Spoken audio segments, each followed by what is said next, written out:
Welcome back to the Cymarshall Law Show, where we dive deep into the stories of those who shape our world in unique and inspiring ways. Today, we have a guest who embodies the spirit of adventure and the tenacity of a true change maker. Ladies and gentlemen, I'm thrilled to introduce a man who's not only a childhood friend, but also a visionary in the realms of politics and insurance, Earl Jones Jr. From the playgrounds of New Jersey to the sun-kissed shores of Florida, Earl's journey is one of bold decisions, like the day we both decided to step away from unexpected paths and forge our own. As a principal at the Fiorentino Group and an insurance broker with Symmetry, Earl navigates the complexities of policies and politics with the finesse of a seasoned sailor steering through stormy seas. His dedication to demystifying life insurance has safeguarded countless futures, and his work in the legislative field has left indelible marks on the fabric of Florida's future. But beyond the accolades and achievements, Earl is a devoted father to his daughter, a mentor to leaders of tomorrow, and a brother in arms on the journey of life. So buckle up, listeners, as we unravel the tapestry of Earl's story, explore the intricacies of life insurance and politics. Let's go. Without further ado, let's give a warm welcome to Earl Jones Jr., a man who's not just surviving, but thriving in the fast lane of life and legacy. Yo, what up, Earl? What's going on? Hey, what's up? What's up? Thank you. I appreciate it.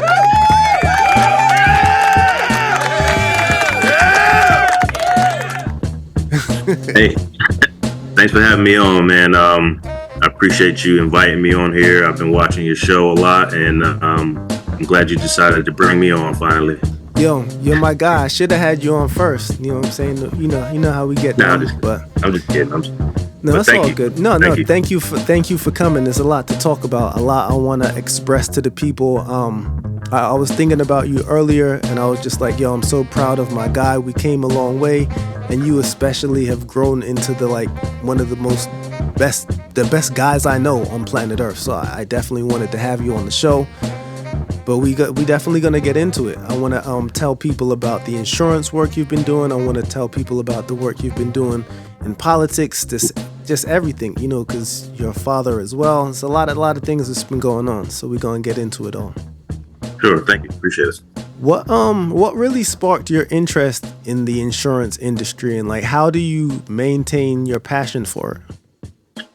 Well, honestly, at first, I was working for the state at the time, and I had my daughter in 2017. And, one thing I always heard growing up was that, kids are expensive. Mm-hmm. So, at that time, working for state government, I said, well, how can I generate some additional income while I'm working full time? And I had been going on Indeed and ZipRecruiter and things like that. And I found I kept seeing these ads about insurance. I've never been much in, didn't know much about insurance, but I saw the ad and, I just reached out, I hit apply. I mean, I've always been that kind of guy. I'm not, I will work anywhere. And I hit apply. So let me try it out, see what happens. So, I started talking to the guy and, I got my license. I started studying. I became an agent, a broker actually. And it wasn't part of the plan. I just knew that one thing I could do was generate income from home. Right. I could do it when I want, and where I want. Right. And that's one of the things that attracted me to it, because I was working full time and I was traveling back and forth to the Capitol a lot, about 3.5 months out of the year. So I needed something where I could be anywhere and doing business. So it became a blessing, in disguise. And I never knew I would be in this industry, and that's part of the reason why I got into it. And the other part was my dad passed when I was a kid. I was about 10, and he didn't have any life insurance. So it's I got a brother and 2 sisters. So single mom. She worked in a factory for Johnson & Johnson in New Jersey for about 26 or 27 years, working in a factory, long hours. So, watching her work, and it taught me a lot about work ethic. And it also, one thing I learned as a broker agent is that, you never know when your time's going to come. And it would have been nice if my dad had something, Right. but there's a lot of dads out there now that don't have any.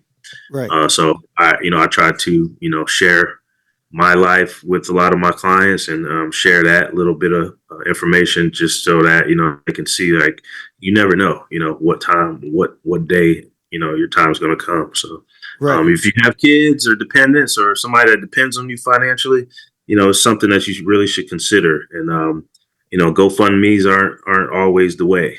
A lot of times they don't raise enough to even cover half the funeral. And if you want to leave a legacy, you want to leave something for your children, and you can afford it. I mean, it's something to think about. Right. Legacy. So, How long does it take to become a life insurance? Is it a life insurance agent, you call it? agent, broker. Why I say broker is because some agents are what you call captive, meaning they just, like, if they're State Farm, they work for State Farm. They sell State Farm policies. As a broker, the difference is, I actually work for the client versus working for the company. So I have access to, over 40 different carriers where I can kind of help a client that may not qualify for that specific company. And I can move them over here to another one or another one if I have to, based on their health. Okay. Got it. Can you tell me about a time when you helped a client through a difficult situation with their insurance needs? Oh yeah, I do it all the time. So yeah, I do it all the time. So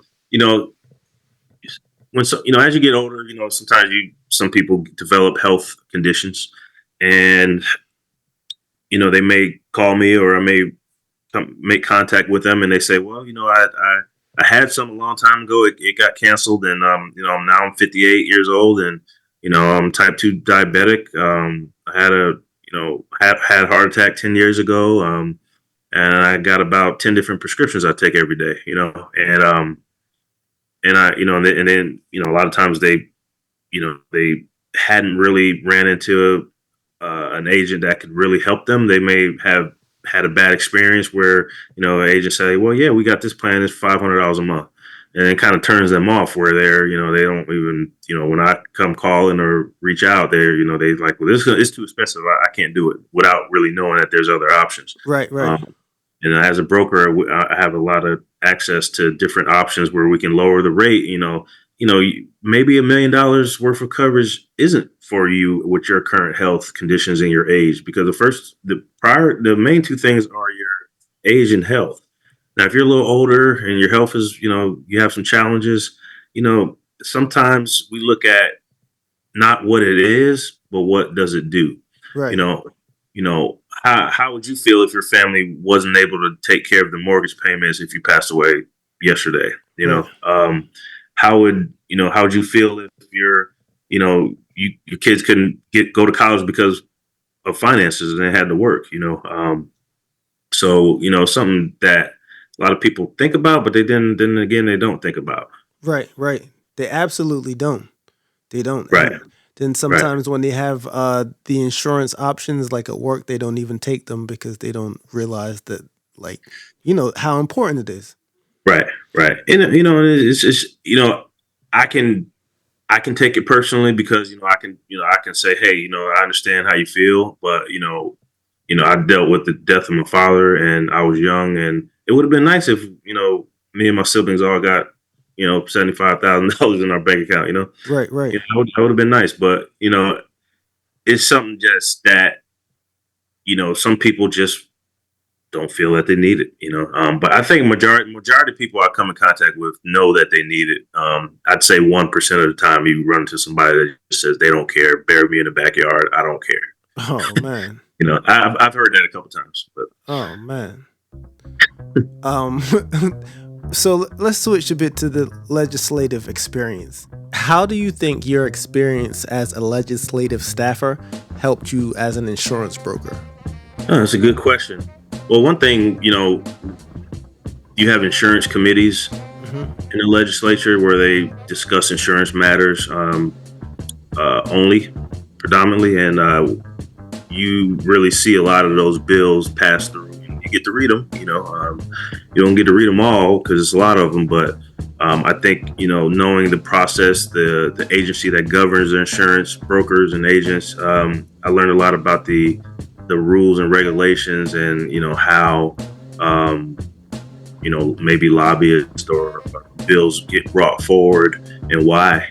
And I think it kind of gave me a better understanding of the climate. I would say the insurance climate, because every year there's new, there's old, where they're taking old legislation away, old rules away.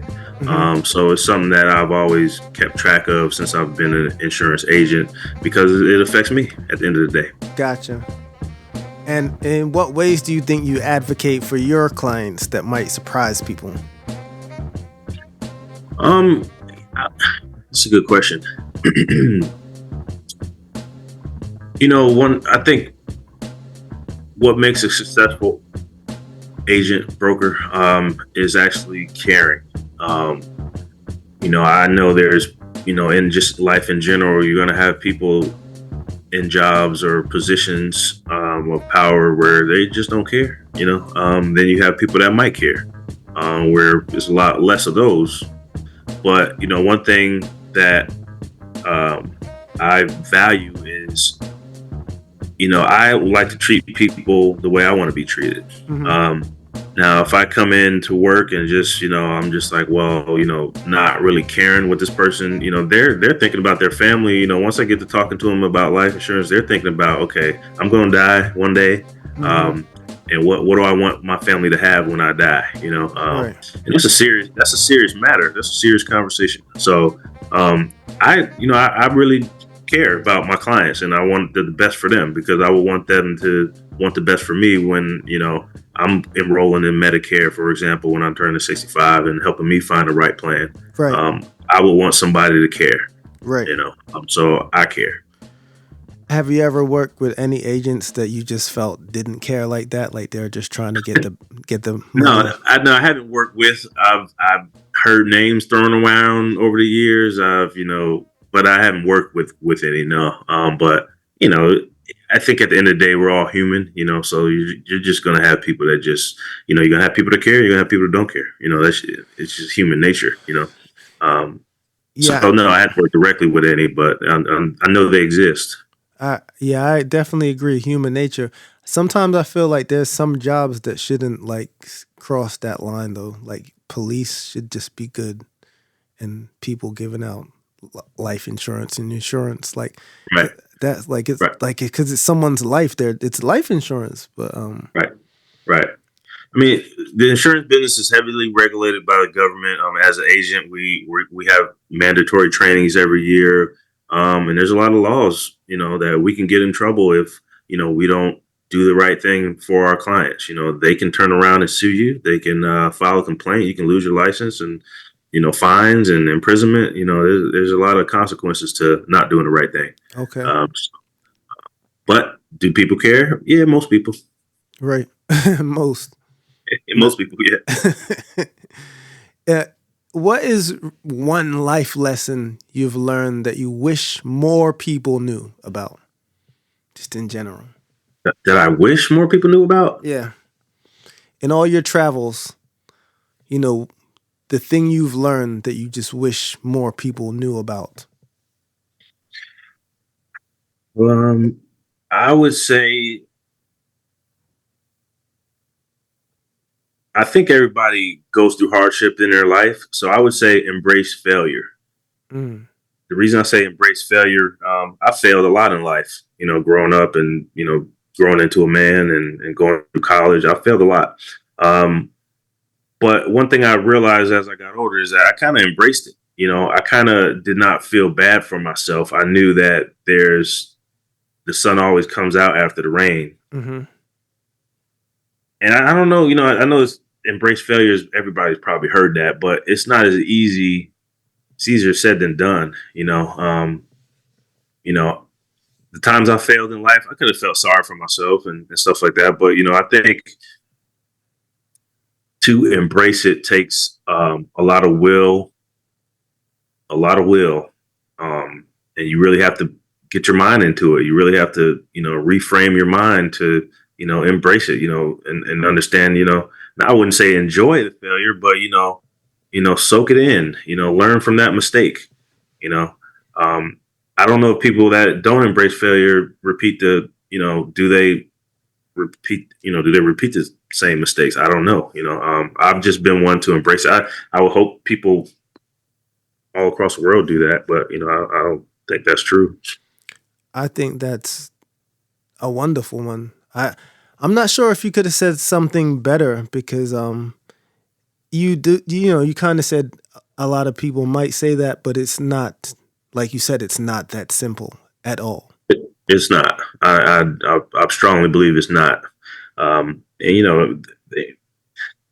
everybody's different, but I think, I've met people throughout walks of life that, when they fail, they get down on themselves and they just feel like everything is going down the drain today, and, it takes some level of will just to pull yourself up out of that drain, just say, hey, yeah, today was bad, but there's always tomorrow, Just got to pick yourself back up. You're going to fall down, but, just got to pick yourself back up. Right. Yep. How has being a father changed your perspective on insurance and security? Well, it made me get more coverage on myself. I also decided that getting a policy for my child would be good because it builds a cash value accumulation over the years. So by the time she's college age, she'd be, she might have enough money to, buy a car or pay herself through college. That's a jewel. Yeah. That's a jewel. Yeah. Yeah. It's, I wish, a lot, I don't know the percentage of people that are unaware of that, but I know there's probably a good amount. And, it's a way to provide something for them because you don't know when your time's going to come. And, they would definitely be thankful, growing up and getting older, knowing that even though you're gone, you planted that seed for them and they didn't even know about it. Right. So I think that's important. Yeah, that's a jewel. I hope everyone listens to that one. Get life insurance for your children. Do you have any success stories from your mentoring work that's particularly close to heart? Yeah. Well, I've been mentoring about, I don't know, 8 years now. I don't know the total number, but, just, watching the kid grow from elementary school, graduate college, and now they're making possibly more money than me. I think that's a win, because they came from single parent house. What's that? It absolutely is a win. Yeah. And they came from single parent households just like me. So oftentimes I can relate to my mentee because, I grew up with a single mom and I know things can get challenging, especially as a male. And, watching them, stay out of trouble, finish school, they're out traveling the world. One of them's even married. I think he got married at 20. He was about 20 or 21 when he got married. So they're doing well. And I think that it's definitely a success story, but I'm proud of them. Right. They're definitely success stories. Do you still talk to some of them? Yeah, I still talk to them. We keep in touch. I hear from them. I text them every now and then if I don't hear from them, and make sure that they're staying on the right track. Because I know that they're still young and they still can make mistakes. So I try to keep in touch with them. And now I think I got a mentee now. I think he's going in 3rd grade now. I just started mentoring him about 3 months ago. So it's kind of like a cycle. They grow up. Then they give you another mentee. What ages can have a mentor? What ages can have a mentor? I guess 2nd grade and up. I don't know. I know. Yeah, I think. And I don't know. I think it's 2nd grade, 3rd grade. If somebody wanted a mentor but didn't know where, to get in contact with someone like yourself, maybe in your area, where would they go? How would they? If someone was listening, they would go to the child's school and ask about it, or just look up Big Brothers Big Sisters. And the other one I mentor with is called Take Stock in Children. but everybody knows Big Brother, Big Sister, right? A No, lot of schools, someone might not know. Someone might be right? listening to it today and find it because you told them to. So yeah. Oh, okay. Well, in that case, Big Brothers Big Sisters is a great program. Take stock in children. I mean, we have it down here in Florida. I don't know if it's in New Jersey, but I'm sure Big Brothers Big Sisters is it nationwide. But look up Big Brothers Big Sisters. Go to your child's school. Talk to the teachers. See if there's some mentoring programs. I don't believe when I was in South Brunswick growing up, I don't believe there was mentor programs there. I don't Not remember that any. that I know of. I don't remember any. Yeah, but I'm in a city, so in the inner city, I think there's probably a lot more need. You know what I mean? Right. Right. So I think when we were growing up there, I don't know if there was much of a need for those programs, but who knows? The program could have existed. We just didn't know about it. Yeah, it could have, but maybe it did, maybe it didn't, but I didn't hear about it. Yeah, I don't believe we did. And sometimes that maybe like kids did need it from where we was from, but they just didn't like it. Sometimes it's like people won't say anything unless they see it. So if we don't see there as a mentor program, we're not going to say anything. So Right. a lot of kids Right. might have been like in need, but not said anything. Right. How does your background in public health inform your work in insurance? Background in public health. Well, we have, when somebody applies for life insurance, they have to go through either medical underwriting or just underwriting, meaning that they're going to check all your prescription records and medical history and stuff like that. A lot of times, when people are mentioning the prescriptions that they take, I do research on them because, I was formerly, before I was in public health, I was in the biology program, and I learned a lot about, how drugs work on the body and stuff like that, and health. So, when they're talking to me about my health, it help. I'm listening, deciding, okay, which plan am I going to put them in? Because they just told me they have diabetes. So this one, I'm not going to mention the carrier's name. I ain't going to put them under a bus like that. But this one carrier is not going to take this person. They ain't going to take anybody with diabetes. So I got to move them over here. So knowing health, I think having the health knowledge helps me kind of navigate, what they can qualify for.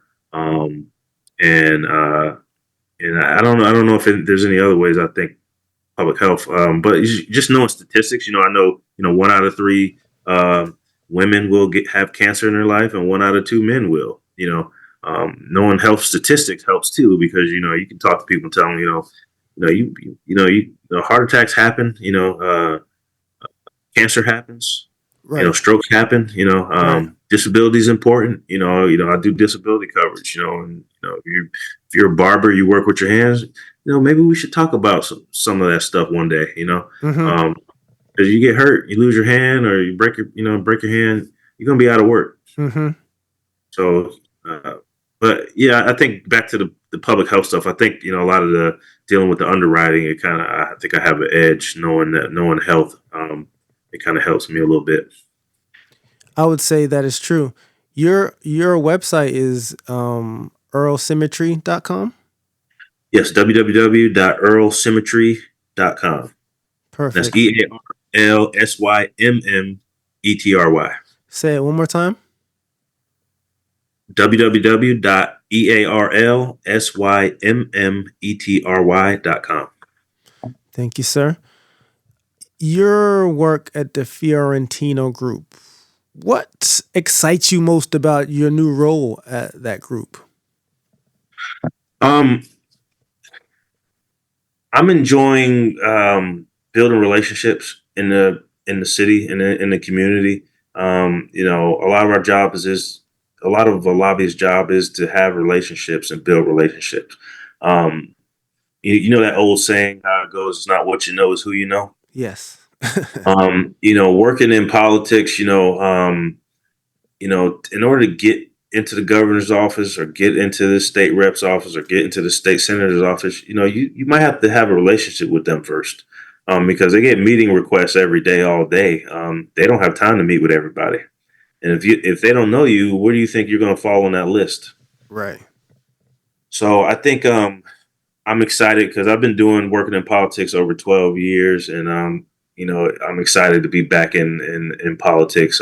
Even though I'm on the private sector, because before I was working for the state, I'm enjoying, working on the other side and seeing what is different from working on the government side. So it's fun. I enjoy it. Building relationships. Now it's hard work. It is hard work. So it's not an easy job for anybody. Right. 'Cause, you're dealing with personalities, you're dealing with building relationships and laws and budget. It's a lot of reading, and I enjoy it though. I definitely enjoy it. Some time for you to be working on your golf swing out there. My golf swing? Yeah. Yeah, I'm working on it.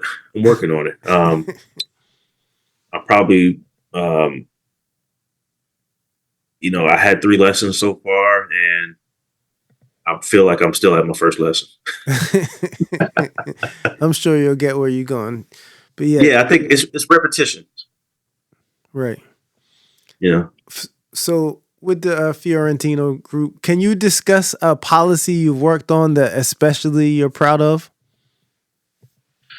Well, I just started in January, so I haven't done too much policy work. I've been more in a support role and training mode since I've started in January. Session ended in March.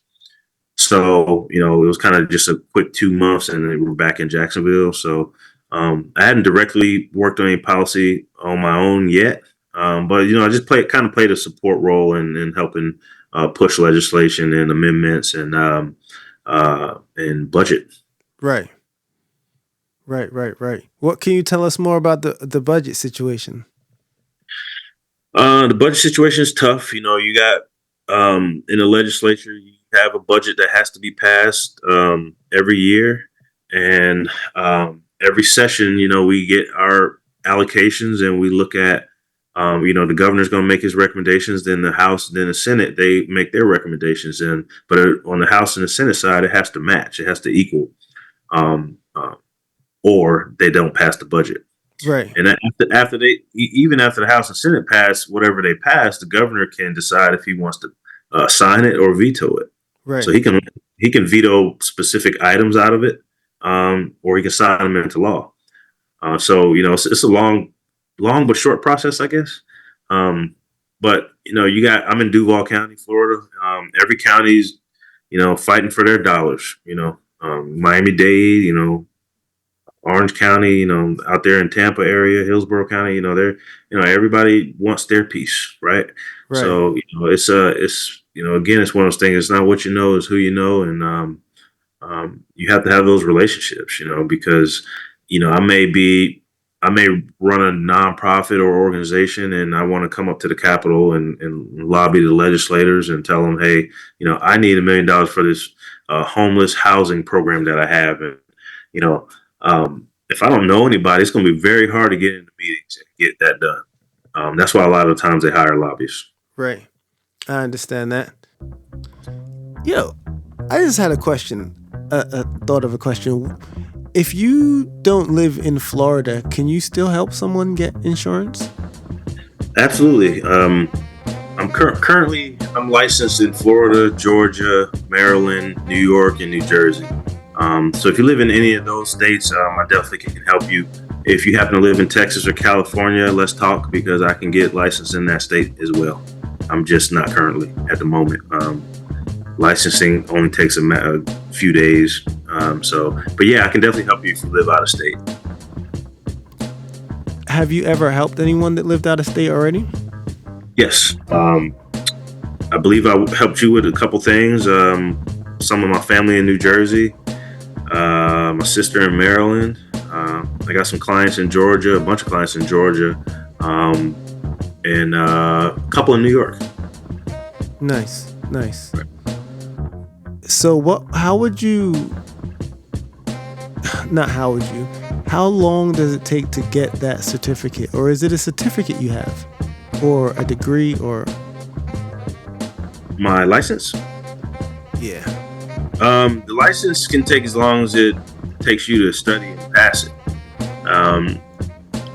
I I kind of took my time, but I think I took about 2 months to study for it.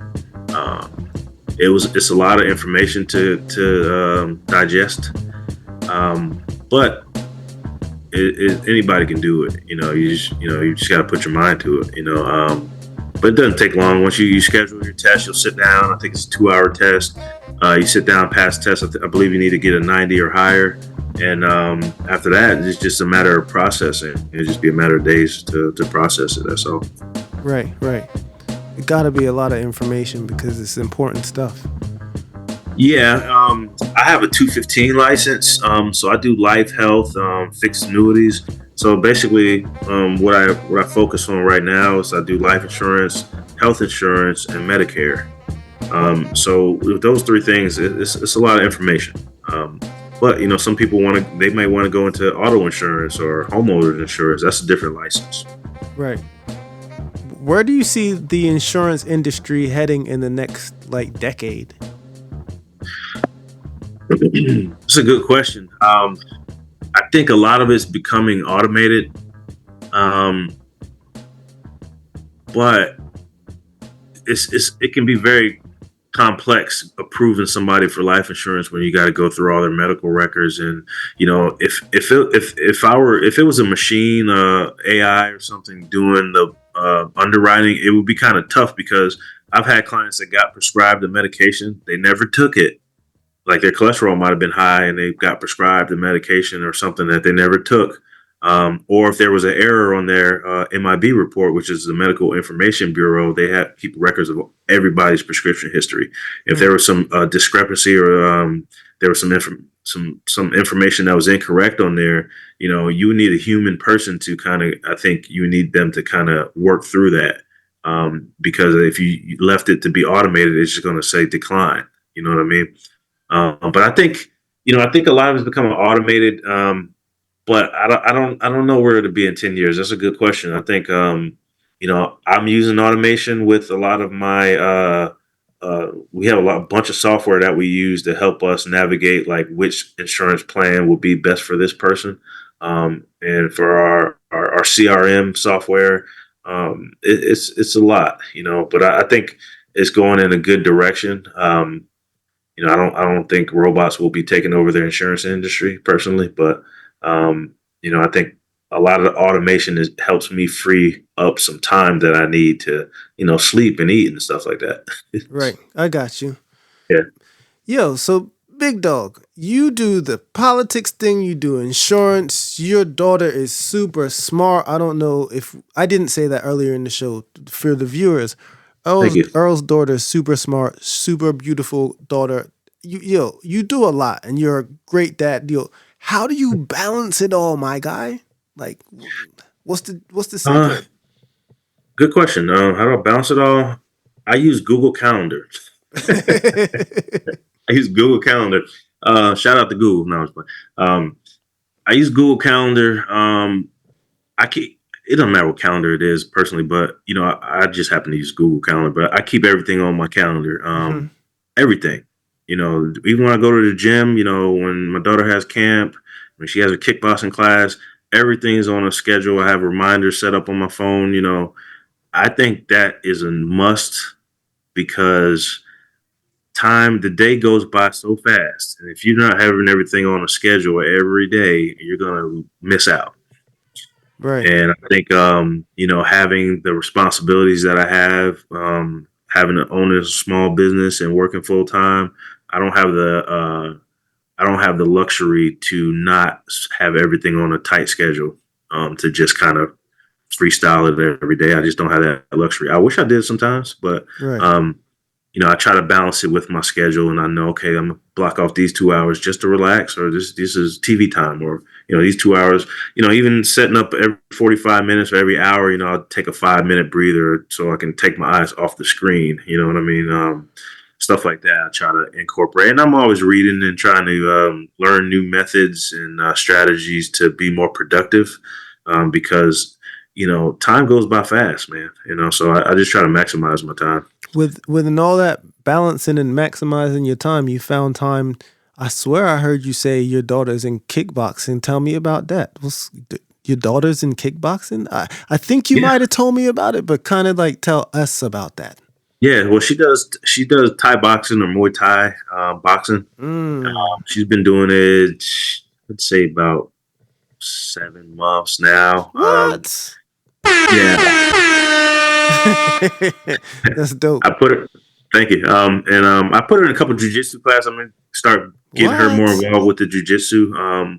I was former, when professional kickboxer, but I kickboxed for about 10 years on and off, and I thought it was the best sport ever besides football, and still do. Mm. But I started when I was about 17, and I remember you were kickboxing a little bit too, Summer. I think you came by there a few times. Yeah, yeah. A couple people caught these hands.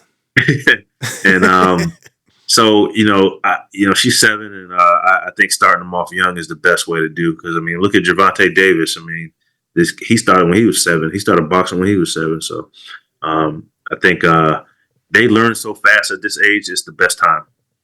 Why did you decide to put her in it so young? Because self defense is important, especially for a girl or a boy. But I think at this age, they absorb everything so quickly. Like, she can master it quickly, Mm-hmm. versus me, like when I was young, I was 17. I mean, I learned pretty quick, but it wasn't, a kid will learn faster than that. And I think it's just good. It's a good discipline.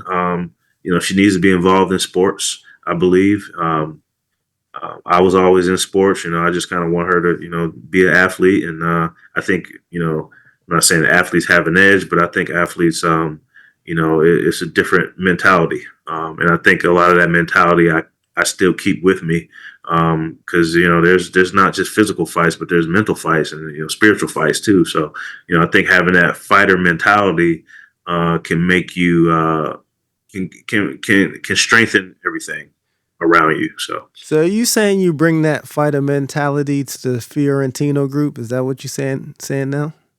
I bring it everywhere. I mean, I don't, I feel like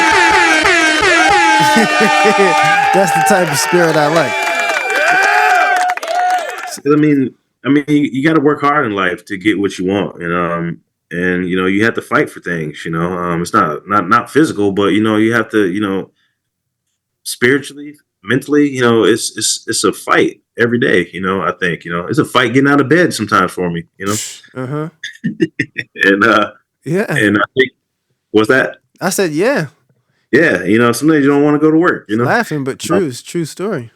Yeah, but having that fighter mentality, you're like, you don't, a fighter mentality. You're not thinking about losing. You're just thinking about moving forward. So it's just having that tenacity. Right. I was gonna ask you, what would you say that leadership means to you, and how do you embody leadership in the community? That's a good question. So, I think doing the right thing when nobody's watching, and when people are watching, I think, it's important to lead by example, Mm-hmm. because kids are watching. You have you're 4 now, right? And you see how your kids are watching you, how they always watch you. You're their leader. And in the community, there's kids out there. They may not know who you are, but when a lot of you might, some kids may have never seen or interacted with a man with a suit and tie on, right? Mm-hmm. So being that positive influence, being that person that's doing the right thing, kids will look up to you, because they're the future. I think that's important to building a community, is to lead by example and showing kids the right way to do things, and to learn how to do what's right. Right. And yep. I agree. Looking back, what would you say is the highlight of your career so far? The highlight of my career. That's a good question. You might have to come back to me on that one. The highlight of my career so far. Uh, What? What? I don't know. I don't know. I think I'm still working and growing. I mean, one thing that's very important to me is growth and change. Mm-hmm. So I'm always trying to be better and do better as I get older. And I don't know if uh, I don't know if I'm there yet. I don't know. That's a good I question. think you're probably being modest because I think very highly of you. You've came far. You've done a lot of great things. Thank Like you. I you're appreciate that. continuing I to do appreciate that. great. Yeah, I'm being honest. I mean, sometimes I feel like people don't see how big they are to other people. I think I read that somewhere the other day. So it's not original, but like someone said it like there's a quote that says something like some people the giant looks in the mirror. Oh, I think it was like Kanye West's mom or something like that. And the quote was something like the giant looks in the mirror and sees nothing. Because I'm out here watching you do all these great things. So for you to say that, that's crazy. Like, let me get some more of these. You deserve it. For real. Gotta big you up. Thank you. You deserve it. No Thank you. doubt. No doubt. What more do I want to ask you? I want to ask you, are there any books that like influenced you or any books that you would suggest that like just in general that I'm not really talking about insurance right now or Mm. politics, just any book that you've read that was like, yo, that book kind of changed me or like really gave me some jewels. Yeah, there's a few of them. It's funny because you asked that because I don't know why I do it, but I have like four books that I'm all reading at the same time. So it was like whatever day I feel like getting this book or that book, I just put a bookmark and I should just read one at a time. I don't know. That's just I don't know. I got a problem with that, but I want to read them all at the same time. Um, so yeah, there are a few books. There's one a friend put me on a few years back. It was called I believe it was called Unlimited Power by Tony Robbins, Mm. and he has a few books that he wrote that I liked. I think there's one called Awaken the Giant Within. Okay, Awaken the Giant Within. Those are very good books. I never, was into reading these type of books when I was younger, but now I'm all into it. I also read a lot of sales books, but that's insurance stuff. But um, I think those books, there's a lot of stuff you can learn from different books. You might not take everything from that book as useful, but I guarantee you read those two books, you'll take at least 5, 10 things from those books that will change you. Mm. I agree on that. And I'm also the type of guy that reads several books at the same time. That's definitely Oh, you do that too? Okay, I thought I was the only one. Okay, good. no. That's what do the kids call it? That's my toxic trait. um. Okay. All right. So those were the more serious questions. I want to get into some just regular questions. What are you listening to nowadays? Like music? Mm-hmm. I listen to a lot of Christian rap. Honestly, I ain't gonna lie. A lot of Christian rap. Obviously, I've been following your music career since day one. My bad. I've been listening. Go on. I've been listening to your stuff ever since the beginning. So, you're always in the playlist. Other than that, one thing I've kind of fell in love with. I listen to this music called lo-fi music. You ever listen to that? Yeah, with the girl on YouTube with the headphones on and she's kind of sitting in the windowsill or something like that. Yeah, well, it's different. There's a bunch of different channels, but they're like live and they're playing kind of like either jazz with a beat to it. It's kind of like jazz with a hip hop beat, but there's no lyrics, and it's kind of like I always do it when I'm working. Yeah. When I'm working or reading, or if I'm just cleaning up around the house. I love to listen to that kind of stuff. But that's mainly it. I try to, when I'm reading so much, it's one thing I learned that when I'm listening to music that has lyrics, it kind of makes it harder to read while you're hearing words Does that make sense? Yeah, absolutely, absolutely. So lo-fi has become my thing because I've become an avid reader, and it's. But when I'm in the car, I'm definitely jamming on some Cymarshall Law. So I want to go back to the Christian rap. Are there any particular Christian rap artists that you can suggest or recommend? Yeah. There's I think his name's KB. Everybody knows Lecrae. There's one named Seven that I like. And I'm drawing a blank now. Who else? Bizzle. His name's Bizzle. He's good. There's a few others. I kind of, what I do? I just find a Christian hip hop station and I kind of just let it play different artists. And was that a conscious decision, or did you just happen to find yourself on the Christian rap station? No, it was conscious because I'm at I think I've kind of grew out of that stage, or where there's rapping about just stuff that is just I don't want to offend these artists, but just rapping about stuff that ain't really my style. You're rapping about things like women, jewelry, drugs, clothes. That ain't important to me, so I don't listen to that stuff. And when I was a kid, though, I did. I'm not gonna lie. When I was a kid, I did. But I got a kid now, so I wouldn't want my daughter to listen to that kind of stuff. So the radio, all that stuff on the radio, nah, I'm not listening. That's truth and honest. Someone out there is listening. A lot of people are gonna be like, "This man is spitting right now."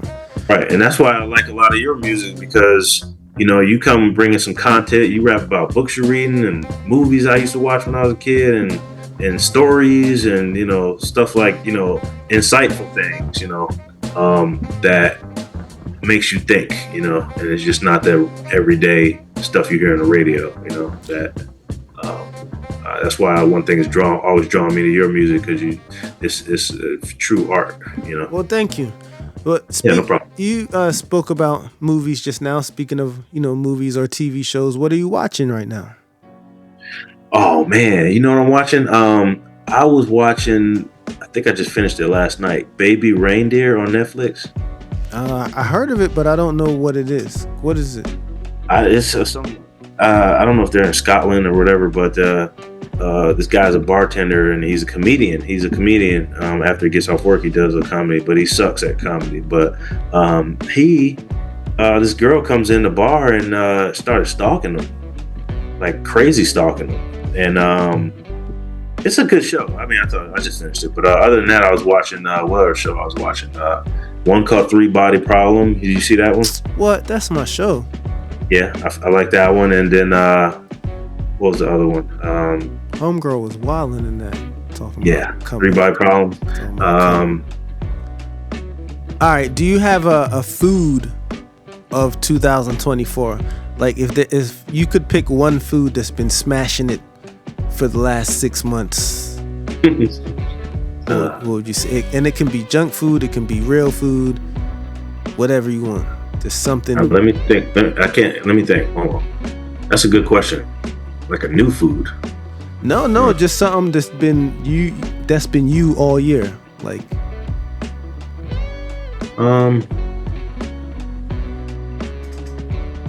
I say pizza, man. That's my go-to, pizza. And my daughter loves pizza. Anytime I ask her what she wants to eat, pepperoni pizza. So it's usually pizza at least once a week. At least once, maybe that's twice a week. Is there a specific pizza spot that y'all be going to? Like, is there a spot that needs a shout out right now? Yeah, actually right here in Jacksonville, San Marcos, called V Pizza.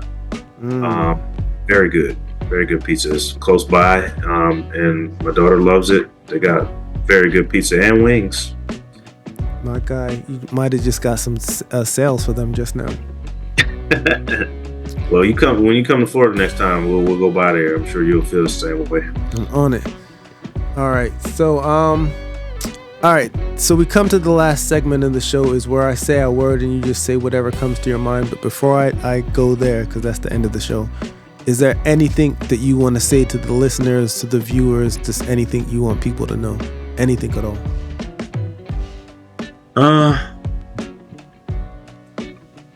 Do what's right, not what is easy. That's what I'd say. I love it. I love it. Perfect. Are you ready?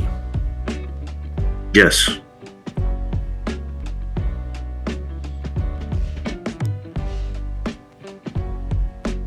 Anthony Mackie.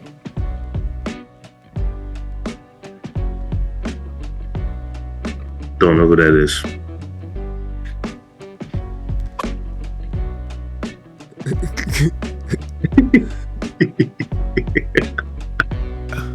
Are we still rolling?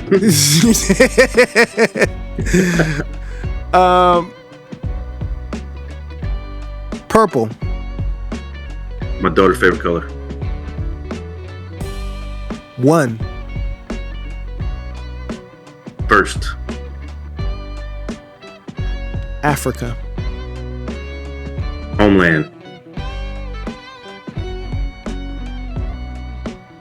Sade.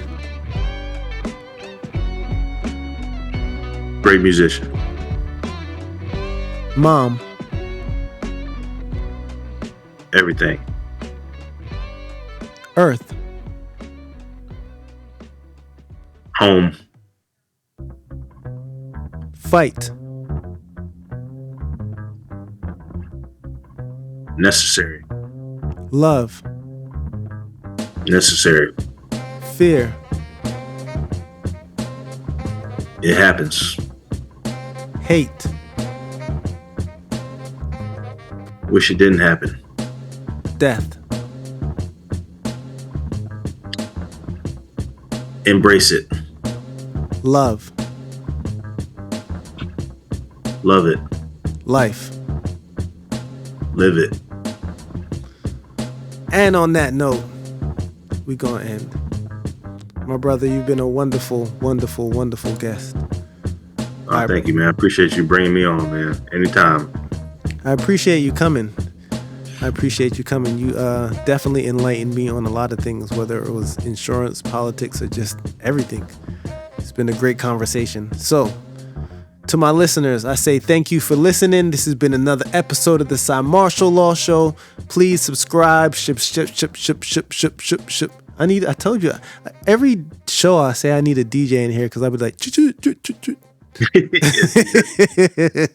Your son, he's the youngest one in there. I know, but yo, subscribe is what I was trying to say. This is a real show. I ain't taking that out. It is what it is. Listen, Cymarshall Law here. That's Earl Jones Jr. Peace, love, and positive energy. Until next time, we see y'all. Peace. Until next time. Thank you.